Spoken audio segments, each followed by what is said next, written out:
we're turning the focus on South Africa's foreign policy as it hosts two influential dignitaries, Russia's Foreign Affairs Minister Sergey Lavrov and the United States Treasury Secretary Janet Yellen. Economist Lebohang Pheko joining us now to chat more about South Africa's relations with these two countries. Ms. Pheko, thank you very much for your time. Let's begin with Russia's Sergey Lavrov.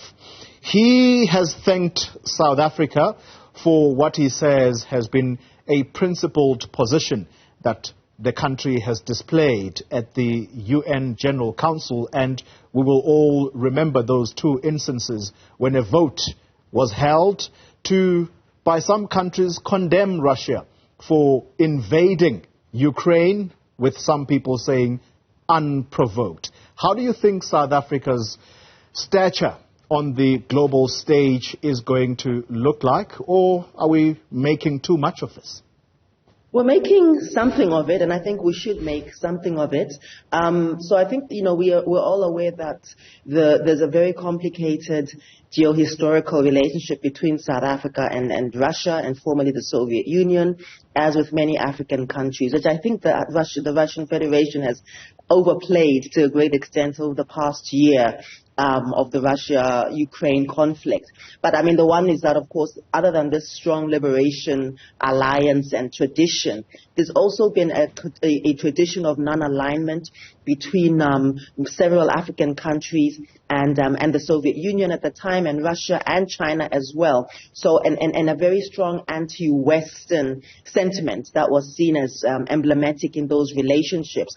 Another thing, of course, that, as we're aware, the Russian Federation has been playing on is that, unlike the U.S. and, of course, to a much greater extent, most European Union countries, they don't have an explicit colonial footprint on the African continent. And so they, of course, have used this to great effect over the last year to illustrate that they don't have the same sort of, colonial imprint, and that in fact they are then, the better allies, and that they've got this strong anti-imperial, in common with many African countries, the strong anti-imperial tradition. What this translates to in real terms, in terms of, trade relations, for example, is actually quite paltry. I think imports from the Soviet Union, or from Russia, I should say, were to the amount of about $9 billion US. Exports were to the amount of about $2 billion US. And I think, to put this in perspective, during the same period, during the same 12-month period, our entire trade between South Africa and NATO countries was about $1 trillion. So in terms of geo-economic relations, there's a bit of it's clear what this is illustrating, that the talk of, cordial relations versus tangible economic relations are quite far apart. But certainly politically, it shows that we're quite dissident, seen as quite dissident on the international stage in relation to the Ukraine issue. Yeah, and I wonder what you make of our Minister of International Relations and Cooperation during those introductory remarks when she was receiving the Russian Foreign Minister. And she says, it's important that what is happening in Ukraine is resolved, and it is resolved diplomatically through dialogue.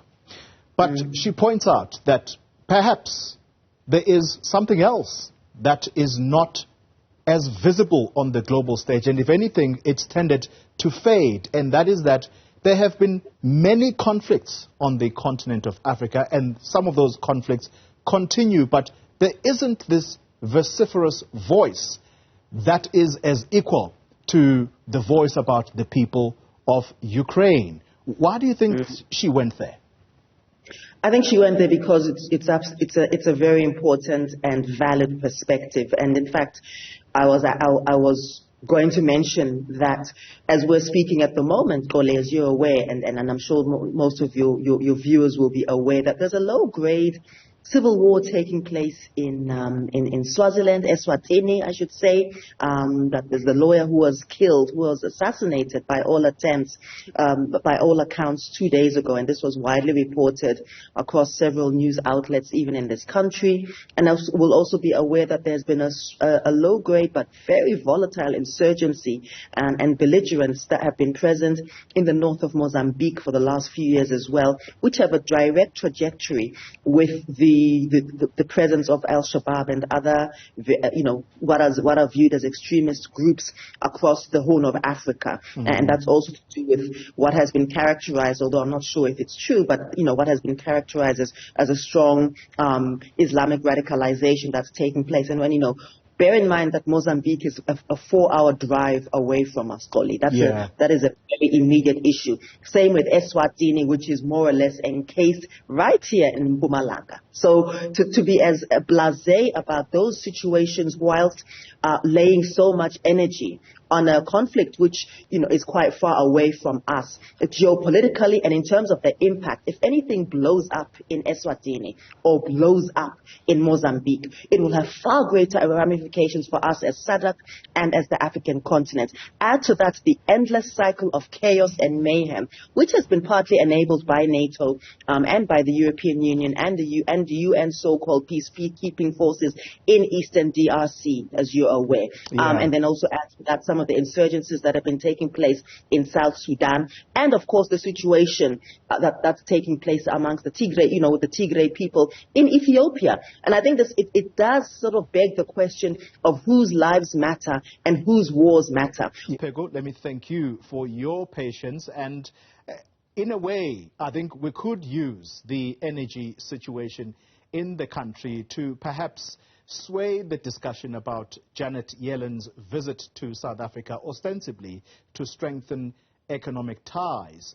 The United States, that's the finance minister of the U.S., essentially, who is coming here. When she is exposed to what is happening today outside the governing party's headquarters, what do you think is going to be the message she takes back home with her? Look, I don't know. I think that certainly one of the 4 strategic pillars of the U.S.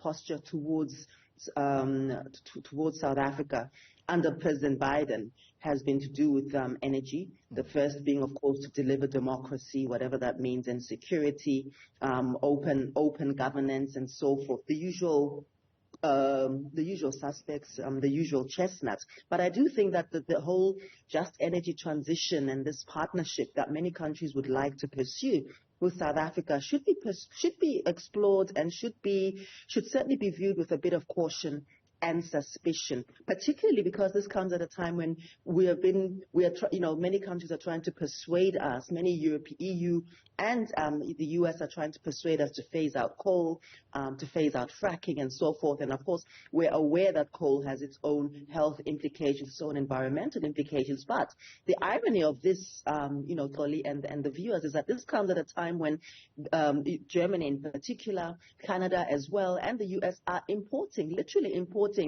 thousands of tons of coal, by the way, from South Africa and many other African countries and from countries in the global south. So I think we should really view this with some caution and think around what climate diplomacy means in the context of many economies which are trying to recover from the COVID pandemic, are trying to avert what could be a global recession, and are also trying to ensure that they entrench their own leadership and hegemonic leadership over the African continent. South Africa, of course, is not only a geopolitical strategic entry point, viewed as a strategic entry point for many European and the US countries, and of course for Russia as well, but of course a very key pillar as an economic potential partner, and again as an economic entry point to the rest of the continent, being one of the most stable economies, being of course having excellent infrastructure not only on the African continent but globally, ease of doing business, highly sophisticated stock exchange, highly sophisticated banking systems, and so on. And I think that Janet Yellen will see what she sees, but I think she'll also understand that South Africa represents for them the future and that we should be very careful that we're not buying into this kind of false bilateralism, which, number one, has the potential to jettison our own transition, ethical transition to non-extractive energy going forward, and two, that we're not being transitioned out of what other countries are actually still enforcing and transitioning their own economies into. As we conclude our conversation, briefly, if you can, it's clear that you are pointing to dishonesty in this global debate on the just energy transition, particularly by the powerful nations who are also rich. These are the nations that we are asking for money from in order for us to do this transition in a way that does not make people lose jobs. So perhaps someone who is uneducated on this, as myself, what is the agenda around this just energy transition then? If, as you say, Germany, that's a known fact, it's been reported on many a times now that they have started reviving some of their coal plants. You are saying that the U.S. is importing coal, Canada is importing coal. Yet, on the other hand, they're saying to us, abandon this thing. What is the agenda? Well, I think the one could be viewed as kind of a new kind of an extractivism. Some could call it neo-colonial. That might be strong language, but I think, sometimes a spade does not need to be a garden instrument. And remember that the World Bank has also funded about $497 million to support South Africa's transition, if you recall, and support this so-called just transition, and whilst also trying to placate and present this as a poverty eradication or a poverty reduction strategy. You should also be aware that in the midst of this, it also comes at a time when several countries, including around Tunisia and so forth, have been approached around their own solar energy, not only as a supplier to other countries, but also to slow down on their own solar energy capabilities. So what's very strange to me is that at a time when, in fact, we're supposed to be looking for greener, so-called greener, cleaner transitions and greener, cleaner options, it comes at a time when, in fact, many northern countries are looking for wisdom and solutions, and they are also looking for many key countries to subsidize them, either through our own energy food production, even though we have the lowest energy footprint in the world, commensurate to our usage, and also at the expense of our own economic growth, because this transition is going to cost us. The so-called transition, it costs us to then adjust, to change, to completely de-link from coal production, for example, and there are very few conversations that are taking place around the economic transition that must take place, the skills transition for the workers who are now going to be out of work, supposedly. And I do think that we should, many of my colleagues and other sort of quite development economists do view this as a sort of a new colonial, just transition as a kind of a new colonial imprint of trying to extract much more energy, much more resources, and even much more human resource capacity from the African continent, whilst failing to provide any real tangible economic opportunities to then help us to leverage and to then buffer, to then cushion whatever the costs may be, as I've mentioned, of loss of jobs, loss of economic traction, and so forth. Lebohang Pheko, let me thank you very much for your time and insight on this matter. Economist Lebohang Pheko joining us there. Thanks indeed.